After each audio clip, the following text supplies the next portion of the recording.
নমস্কাৰ 10 পাছ 12 পাছ আৰু degree pass সকলৰ কাৰণে এটা নতুন আপডেট লৈ আহিছোঁ অসমৰ সকলো জিলাতে ইয়াৰ কাৰণে চাকৰি ভেকেন্সি খালী হৈছে এই চাকৰিনো কি হয় কেনেকৈ আবেদন কৰিব সকলোবিলাক জনাই দিম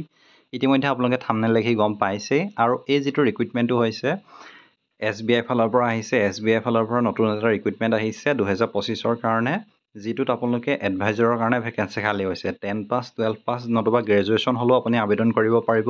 পোষ্টনো কি হয় কি কাম হ'ব কেনেকৈনো আবেদন কৰিব সকলোবিলাক জনাই দিম ভিডিওটো প্ৰথম পৰা শেষলৈকে চাই থাকিব যদি ভিডিওটো ভাল পাইছে লাইক কৰিব চেনেল নতুনকৈ ভিজিট কৰিলে সাবস্ক্ৰাইব কৰিব নাপাহৰিব আৰু ইয়াত যদি চাও তেন্তে অকল অসমত বুলিয়ে নহয় অল ওভাৰ ইণ্ডিয়াত ইয়াৰ কাৰণে ভেকেন্সি খালী হৈছে অসমৰ প্ৰত্যেকখন জিলাতে ইয়াৰ কাৰণে ভেকেন্সি খালী আছে 15000তকৈ অধিক ভেকেন্সি খালী হৈছে যদি আপুনি ইচ্ছা কৰে আপোনালোকৰ হয়তো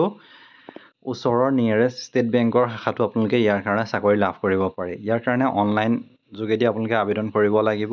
আৰু অল ওভাৰ ক্যান্ডিডেটেড মেল ফিমেল হলো আবেদন কৰিব পাৰিব ইয়াৰ কাৰণে কোনো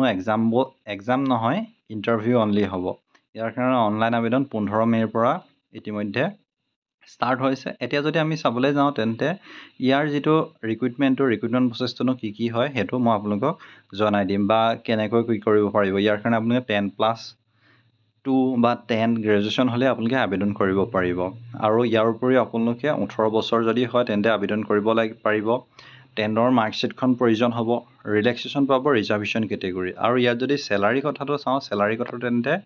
20000 পৰা 55000 টকা পৰ্যন্ত পাব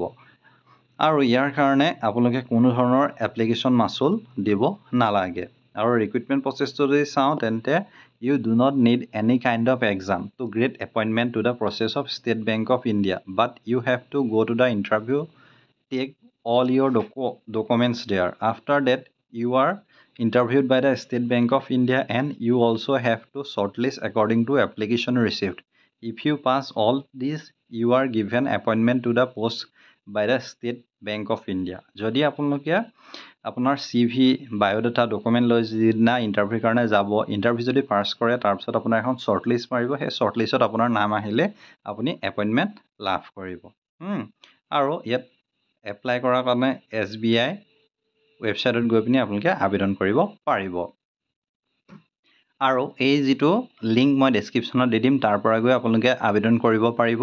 আৰু অধিক জানিবলৈ হলে আপোনালোকে ভিডিওটো শেষলৈকে চালে গম পাই যাব নতুবা ডেসক্ৰিপচনত যেটো লিংক দিয়া আছে হেতু চালে আপোনালোকে গম পাই যাব আৰু ইয়াৰ কাৰণে যেটো লিংক দিম তাত যেতিয়া আপোনালোকে ক্লিক কৰিব ক্লিক কৰাৰ পাছতে যেটো ওলাইছে SBI ফালৰ পৰা হেতু SBI become an insurance advisor with SBI ৰ লগত আপোনালোকে এনেকৈ এপ্লাই কৰিব পাৰিব ইয়াত দি থোৱা আছে why you become an